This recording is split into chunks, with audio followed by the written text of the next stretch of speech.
Travel with Januka.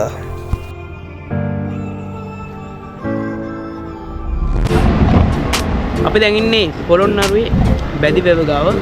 කන්න place එකක් තියෙනවා ඔයගලන්ට පේනවා ඇති. හරිම නිදහස්, ගොඩක් නිදහස්. මේ ඇවිල්ලා කාර් යන්න පුළුවන්. මෙතන මේ ගස් යට එහෙම හේවන ගොඩක් හේවනයි ඔයගලන්ට පේනවා ඇති දෙපැත්තෙම.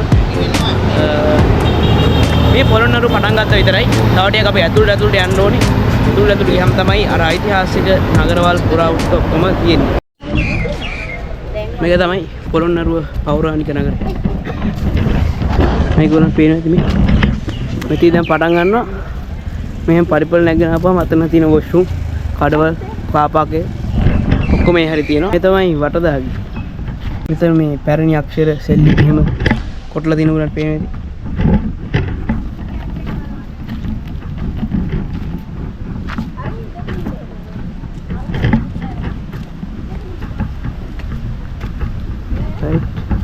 ඉතින් මේ වටදාගේ පළමුවන පරක්‍රම බාහු රජ සමයේදී බුදුරජාණන් වහන්සේගේ ශ්‍රී දන්ත ධාතුව තැන්පත් කිරීමට ඉදිරියක් බව තමයි සැලකෙන්නේ.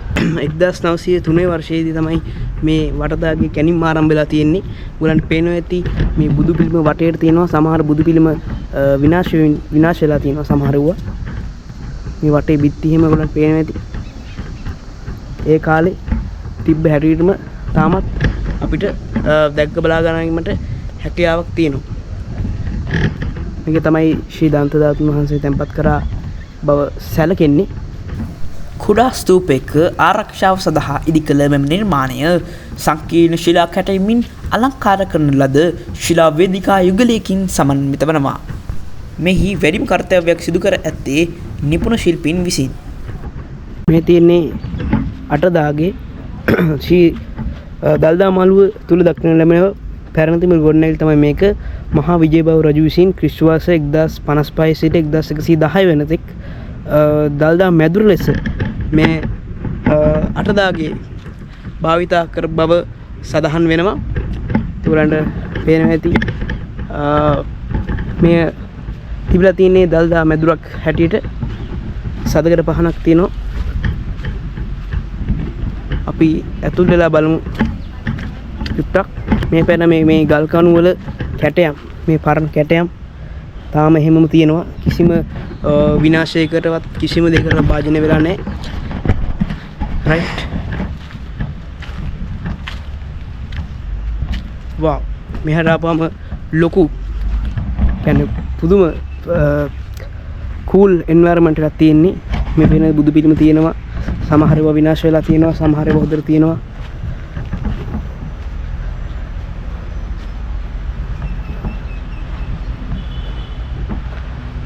මේ විදිහට තමයි පොළොන්නරුව ඓතිහාසික නගරයේ, පෞරාණික නගරයේ නටබුන් තාමත් එලෙසවම ඉතිරිලා තියෙනවා. නටබුන් තාමත් එලෙසවම ජීවමාන වෙලා තියෙන ආකාරය ඔයගලන්ට මේ මගේ දෙපසින් මේ මුළු වටේටම තියෙන ගොඩනැගිලි වලින් සනාථ වෙලා තියෙනවා. මේක තමයි නිශ්ශංක ලද්දා මණ්ඩපය. ඉතින් මෙතෙන් තමයි නිශ්ශංක මල්ල රජු පිරිත් සවනය කරන්න භාවිතා කරපු ස්ථානේ. අර මැද තියෙන්නේ කුඩා චෛත්‍යයක්. ඉතින් වටේ තියෙන ගල් කණු වල නෙළුම් මල් ආදී කැටයම් කරලා තියෙන අපිට දැක් ගන්න පුළුවන්. ඒකහන් තමයි මේ මණ්ඩපේට ලතා මණ්ඩපේ නමින් හඳුන්වන්නේ. මේ තාම පොළොන්නරුව පෞරාණික නගරයේ පටන් ගත්ත විතරයි තව තියෙනවා. ඇතුළට යන්න ගොඩක් කිව්වා.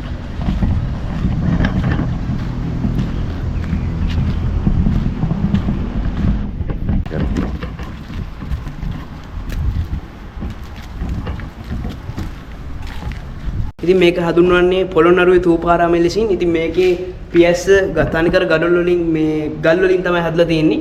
ඔයගොල්ලන් දැක බලන්න පුළුවන්. ඉතින් මේකේ තමයි විශේෂත්වය තමයි ඒක. මේ පියස්ස ඔක්කොම ගල් වලින් හදලා තියෙන්නේ. ඉතින් මෙම ස්ථානයේ හිටිපිලිමයක් තිබ්බා කියලා විශ්වාස කරනවා. ඉතින් නමුත් දැන් ඒ හිටිපිලිම තියෙනවා දැන් පේන්නේ නැහැ. දැන් ආසන විතරයි ඉතුරුලා තියෙන්නේ. තනිකර ගඩොල් වලින් තමයි මේක නිර්මාණය කරලා තියෙන්නේ.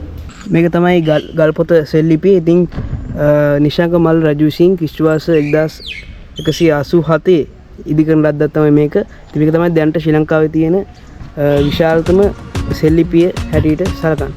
ඉතින් මේ ලිපියෙන් ඉස්සර කියන්නේ නිශ්ශංක මල් රජුගේ පරපුර වීරක්‍රියා පුණ්‍ය කටයුතු ආදී තමයි මේ නිශ්ශංක මල් රජුගේ ගල්පොත සෙල්ලිපියෙන් අදහස් කරන්නේ. මෙම ශිලාලිපිය දිගින් මීටර් 8.2ක් පමණ වන අතර මීටර 1.4ක් පමණ පළලකින් සමන්විත වනවා. පේලි 72කින් සමන්විත වන එහි අක්ෂර 4300ක් පමණ තිබෙන බව සඳහන් වනවා. මේක තමයි සත්මහල් ප්‍රාසාදයේ මහා වංශයේ සඳහන් වන ආකාරයට මහා පරාක්‍රමබාහු රජු විසින් ක්‍රිස්තුවර්ෂ 1953 දී තමයි මේ සත්මහල් ප්‍රාසාදය ඉදි කරලා තියෙන්නේ. ඉතින් මේ සත්මහල් ප්‍රාසාදයේ ඉපැරින් තොරතුරු තාමත් මේ නිශ්චිතව හරියටම ඉදිරිපත් වෙලා නැහැ, හොයාගන්න බැරි වෙලා තියෙනවා. ඒකට සත්මහල් ප්‍රාසාදයේ මහල් 7කින් යුක්ත ගොඩනැගිල්ල. ඒ කාලේ තිබ්බ තාක්ෂණයේ මේ ගොඩනැගිලි මගින් ගොඩක් බොහෝ විට නිරූපණය වෙනවා.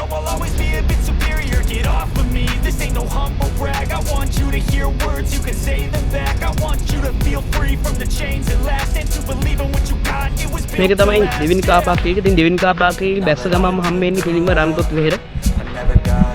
මෙහෙම හිටලා තියෙන්නේ රන්කොත් වෙහෙර. සම්පූර්ණයෙන්ම පාහේ ගඩොලින් නිමවා ඇති රන්කොත් වෙහෙරේ පාදම අඩි 550ක පමණ විශ්කම්භයකින් හා අඩි 108ක පමණ උසකින් යුක්ත වනවා. ස්තූපයේ මුල් උස අඩි 200ක් වී ඇත. ඉතින් මේ වෙහෙරට රන්කොත් වෙහෙර කියලා නම ලැබිලා තින්නේ මේ වෙහෙරේ රත්තරන් කොටක් පල්දලා තිබ්බ හින්දායි. ඉතින් මේ වෙහෙර දිගලා තියෙන්නේ නිශංක මල්ල රජතුමා විසින්. ඉතින් මේ රන්කොත් වෙහෙර ක්‍රිස්තුවර්ෂ 1190 තමයි ඉදි කරලා තියෙන බවට සඳහන් වෙන්නේ. ඕනන්ට මම පිටුපසින් පේනවා ඇති මේ චෛත්‍ය වටේටම පිළිම ගෙවල් රාශියක් තියෙනවා. ජනතාවට ඇවිල්ලා වන්දනාමාන කරගන්න. මේ තියෙන්නේ ඒ වගේ එක හිමිය. මේ විදිහට මුළු චෛත්‍ය වටේම පිළිම ගෙවල් ඉදි කරලා තියෙනවා. දැන් යන්නේ ගල් විහාරයට. මේක තමයි මේ ඓතිහාසික නගරයේ හම්බෙන අන්තිම පාපාපිට. දැන් නැවතට පස්සේ ගල් විහාර පැත්තට යන්න පුළුවන්. ආලාහන පිරිවෙන්ටත් මේ තියෙන යාමේ හැකියාවක් තියෙනවා. එහෙම පල්ලෙහාට යමු. මේ බෝඩ් එකේ ගල් විහාරේ. මෙහෙන් පල්ලෙහාට ගියහම තමයි අපිට ගල් විහාරේ දැක් ගැනීමට ලැබෙන්නේ. ඒක තමයි ගල් විහාරේ. ඉතින් මේක පළවෙනි පරාක්‍රමබාහු රජු විසින් විශාල ගල් පර්වතයක පිළිම නිර්මාණය තමයි මේ ගල් විහාරේ සාදා ඇත්තේ. මේ ක්‍රිස්තුවර්ෂ 12 වෙනි සියවසට අයත් වෙන පෞරාණික ස්ථානයක් විශේෂ කරගෙන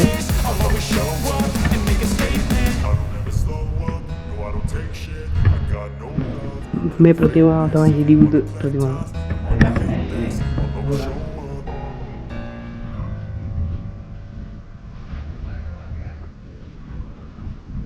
මේ බුද්ධ ප්‍රතිමාවේ විශේෂත්වයක් තියෙන එක තමයි බුදුරජාණන් වහන්සේ වැඩ සිටින ආසනයේ පසුපස ඇති ඇඳ නිරූපණය කරලා තියෙන්නේ වෙනස්ම ආකාරයකට. ඔයගලන්ට පේනවා ඇති. මේ පිළිම දෙකෙන් සඳහන් වෙන්නේ බුදුරජාණන් වහන්සේ පිරිනුවන් පෑවට පස්සේ ආනන්ද හාමුදුරුවෝ ඊටමත් දුක්ඛිතව ඉන්න ආකාරය තමයි නිරූපණය වෙනවා කියලා තමයි සඳහන් වෙන්නේ. ආලාහන පිරිවෙන් සංකීර්ණයට උතුරු දිශාවෙන් පිහිටා ඇති මෙය අතීතයේ උතුරින් ස්ථාපිත ආරාමය අර්ථය සහිත උත්තරාරාමය යන නමින් හඳුන්වා ඇත. මෙම හිටිපිළිමය අඩි 22යි අගල් 9ක් උසයි. මේක වැව්වල හැදෙන මලක්. මේක තමයි දියබෙරළි වැව්වල හැදෙන මලක්. මේක මේ පූජා ස්ථානයේ ගොඩක් පූජා කරන භාවිතා කරන මලක් තමයි මේ දියබෙරළි මල කියලා කියන්නේ. එසේම නරේශ්වර තෙමේ මහා පරාක්‍රමබාහු රජතුමා විසින් මහා චෛත්‍ය රාසන්නේ ඇති ගල් පර්වතයේ බිදුවා එහි උත්තරාරාමයේ ඉදි කරලා තියෙන බව පුරාවිද්‍යාත්මක මූලාශ්‍ර වල සඳහන් වෙලා තියෙනවා. පුරාවිද්‍යාත්මක මූලාශ්‍ර සඳහන් වෙලා තියෙන කරුණු අනුව මේ තොරතුරු ඉදිරිපත් කරනවා.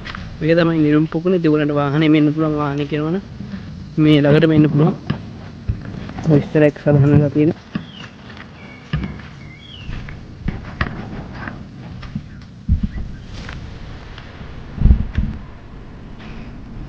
මේ පොකුණ නෙළුම් මලක් ආකාරයෙන් තමයි ඉදි කරලා තියෙන්නේ.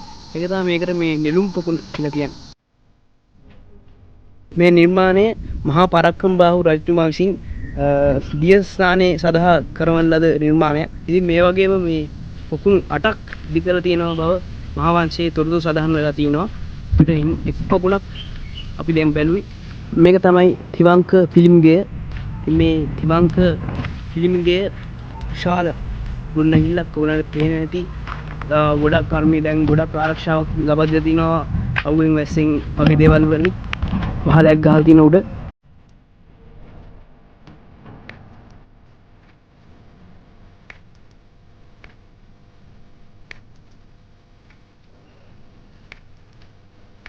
මේ තිවංශ පිළිමිගේ මහා පරක්‍රම බව රජතුමා විසින් තමයි ඉදිරියට තියෙන්නේ. ක්‍රිස්තු වර්ෂ 1953 දී ඉතින් බල සටහනක් ඒ පිළිබඳව විස්තර කියවෙන මේ සමහර පිළිම විනාශයට පත් වෙලා තියෙනවා.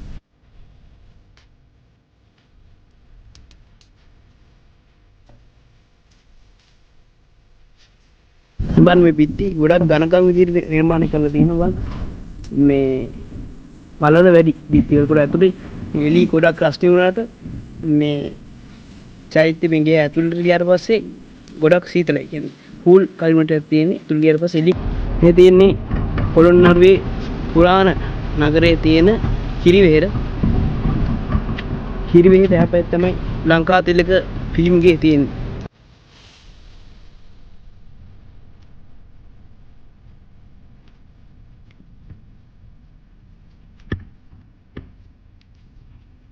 මේ තියෙන්නේ ආලාහන පිරිවෙන්.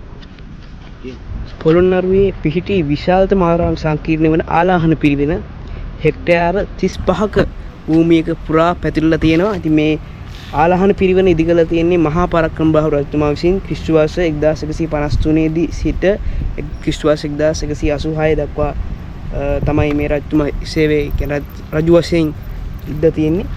ඉතින් මේ පිරිවෙන් තමයි දැනට තියෙන පැරණිතම පිරිවෙන බවට සැලකෙන්නේ. ඉතින් මේ ආලාහන පිරිවෙන තමයි පැරණි ශෛල්‍ය කර්ම වලට යොදාගත් භාණ්ඩ හමුලා තියෙන බව සාක්ෂි ලැබී තිබෙන්නේ. මේ තියෙන්නේ හිරිවෙහෙර. මේ වටේ භූමිය හෙක්ටයාර් 35ක් කියන විශාල භූමි පරිසරයක්. විශාල භූමියක්. මේ වටේ ඔක්කොම තියෙන්නේ ආලාහන පිරිවෙන. මේ මම අවිදන් යන්නේ ආලාහන පිරිවෙන. ඉතින් හිරිවෙහෙර. මෙන්න මේ ඉස්සරහින් ගොඩනැගිලි තමයි ලංකා තිලකේ නමින් හඳුන්වන්නේ. අපි ඇතුළට යන්න බලන්න. තට්ටු 5යි උසාවි 100යි දෙන්න 55යි තියෙන්නේ. මේක පිටින් දින හින්දු ආభాසයක් නේද? ඔව්. ඇතුළේ බුදු ගයක් රජ බිසෝගෙනකොත් ඇතුළට අරන් ඇච්චර ගරු කරලා තියෙනවා. දකුණු ඉන්දියාවෙන් බිසෝර බැන්දානේ. දෙන්නම එකට ආපුවම රජතුමා ඇතුළෙන් බුදුම බිසෝ පිටින් කොයි එකයි හොඳට පහන ගාවේ අයින් කරගත්තේ. අර තියෙන ආදාහන ස්තූප. අපිව කැනින් කළ බැලුවා ජනන 85 පුත්තල මුත්තට අලුවා සම්පක් කළ එක්කනට එකයි. ඔක මාරපර 3ක් ලැබුවේ කෙනේ සෝන් කොටක්. මේක සාමාන්‍ය හාවිදුලි. කලසක් ගංගා 7ක් මෙතන වී කලිච්චර මෙහෙදලා පිටට පහලලා තියෙනවා. මේ දෙන්න නම් දෙක සංක පත්ම. සංක කියන්නේ හක් ගෙඩියක්. පත්ම කියන්නේ නෙළුම් මල. මෙයා දැන් බුද්ධාසනේ ආරක්ෂා කරන්නේ. මෙයා නිදහන් ආර. මෙයා දැන් ඉත කකුල පාගන් ඉන්නේ හිතුවක් කාරයි ඉවර. එයාට එහෙම යන්න දෙන්නේ නැහැ. මේ ගවයා හදර පහන්නේ අයින් කරලා හින්දු ආවාසය වෙන කරන්නේ. එන්න චුට්ටක්. මෙතන ඉන්නවා හතොන් හත් දෙනෙක්. ඒක පුදාන ගියත් කමන්නද? මෙතන ගල්වා. මෙතන ඉන්නවා හතොන් හත් දෙනෙක්. වායතර ගියාම පින් කරන්න බෑ. ඇස් පේන්නේ නැහැ, කන් ඇහෙන්නේ නැහැ නේද? මෙතන මාරුවාගේ ඇඟ ලස්සනයි. අලියාගේ හොඳ වැල අලියාට හොඳේ නැත්තම් ජීවත් වෙන්න බෑ. ඌරාගේ දර සත්‍යමත්. කිඹුරාගේ දාත් වඳුරාගේ ඇහැ සිංහ පාද නිය කන. ඇස් පේනකොට කන් ඇහෙනකොට අතපය වළංගු කාරි පින්දහන් අතේ වැඩ කර ගන්න ඕනේ. ඇවිදින පය දහස් වර්ණ දිවෙන තේරුම ඇතු යන්නේ.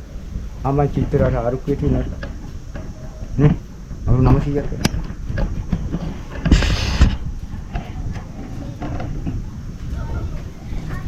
මේක මහා පාගාදී විශ්වාසයි. නෑ පිටපාන හොඳ නෑ. අපි ඉස්සරහට පස්සෙන් පස්සට මේ දොඩෙන් පිට වෙන්න ඕනේ. දැන් මේකට කෙලින් අත යන්න බෑ. ගණි වදිනවා. පැත්තෙන් පැත්තට යන්න තියෙන්නේ. ඒව නෑ මම යන්න බෑ. පිය සවන්දනාව කියන්නේ මෙතන. කාය කියන්නේ පිට මැද කොට සවන්දනාව. මේ බාන්නේ ගඩොල් වර්ග 27කින් නේ. එක එක විදි ගඩොල් නේ. තුම්මුලස් ගාවි පිටිරි ගාවි. බොරදාන් කැටයන් කියන්නේ. දැන් කර්ඩ් එකක් දාලා මෙහෙම කරාම මොකද දෙන්න බෑ. සැලියට නතර වෙන්න බලන්න. මෙන්න මෙතන බැලුවා ඒක තමයි ස්ථා තුනක් අදින්න පුළුවන්. මෙතන නේද? මේ කිරිවෙහෙර වන්දින සාදු කියලා පේනවා. කිරිවෙහෙර වැන්දා. බුදු පිළිම වැන්දා. අරේ රංකොත්‍රේ පේන ගහට වැහිලා. නැත්තම් කොට සමාන එකද? මේක අභය මුද්‍රා. මෙයාට මෙහෙම මෙයාට මෙහෙම. ජීවිතේ තරන් ඉන්නේ සිංහෙක්. මේක ලංකා කොහෙන්ද ඉස්සර සිංහෙක් ඉන්නේ නැද පෙන්න. සිංහයා දෙන්න නෑ වහකට පෙන්න හය වෙලා. අපේ සිංහල මිනිස්සුන් සාකල් තමයි බුද්ධම රැකෙන්නේ ආරක්ෂා කරන්නේ.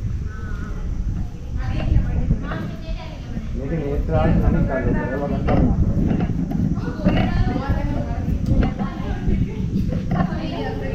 පුතේ අර කාන්තාවක් ඉන්න පොරවක් ගාලක් තියෙන අයින පෙන්නන්නේ. කාන්තාව නෙළුම් වල පොරේ දෙන්නේ පෙන්නන්නේ. නා ගිනි රූපයක්. මේ කාන්තාව නෙළුම් වල පොරේ දෙන්නේ. අනිත් එක නෝ.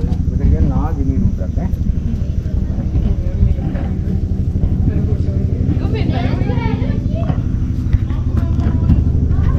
මේක තමයි ලංකා තිලක විහාරේ. මේක ගොඩක් පැරණි වලට පේනද ගොඩක් උසයි. ඉතින් අනික් මම මේ පැරණි නගරයේ ගිය විහාරවලට වැඩි ගොඩක් උස විහාරයක්. මේ තමයි ගොඩනැගිලි සැලැස්ම. මේ සැලැස්ම ගොඩනැගිලි එළියෙන් නිර්මාණය කරලා තියෙන ආකාරය මේ දෙන්නේ.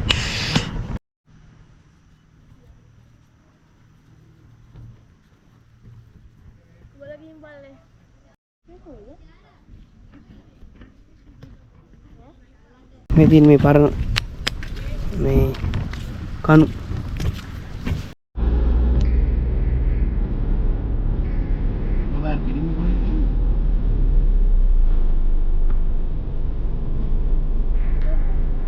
පොත්ගුල් විහාරේ දැන් යන්නේ පරක්‍රම බාහු රජුගේ පිළිරුව බලන්න. ඒක තියෙන්නේ පොත්ගුල් විහාරේ. මේකට ලංකාවේ අයගෙන් ටිකට් ට්‍රයි කරන්නේ විදේශී අයගෙන් තමයි ටිකට් ගන්න. මෙම පළවන පරාක්‍රම බාහු රජුගේ ප්‍රතිමාව පොළොන්නරු යුගයට අයත් හොඳම ශිලා ප්‍රතිමාවකි. අඩි 11යි අගල් 2ක් උස ප්‍රතිමාව විශාල ගල් තලාවක් මත උස් සහනයකින් කැටයම් කර ඇති අතර එහි උසින් සම්පූර්ණ ප්‍රයෝජනය ගෙන ඇත. මේක තමයි පරාක්‍රම බාහු රජතුමාගේ පිළිමේ. ඉතින් මේ පිළිමේ අතේ වියගහක් දරාගෙන ඉන්නවා කියන සමහරක් ඉන්නවා. සමහරක් කියනවා අතේ පොතක් දරාගෙන ඉන්නවා කියලා. මම පේන්නේ ප්‍රතිමාවේ මුහුණ අඩක් වැසුණු ඇස් උස් නළල දිගු රැවුල සහ උඩු රැවුලකින් යුත් සොහොන් ප්‍රකාශනයක් දරයි. මෙම ප්‍රතිමාව ශක්තිය, තේජස සහ අභිමානයේ ප්‍රතිමූර්තියක් බව පිළිගැනේ. මෙවැනි වැදගත් තොරතුරු සමගින් තවත් සංචාරයකින් නැවත හමු වෙමු.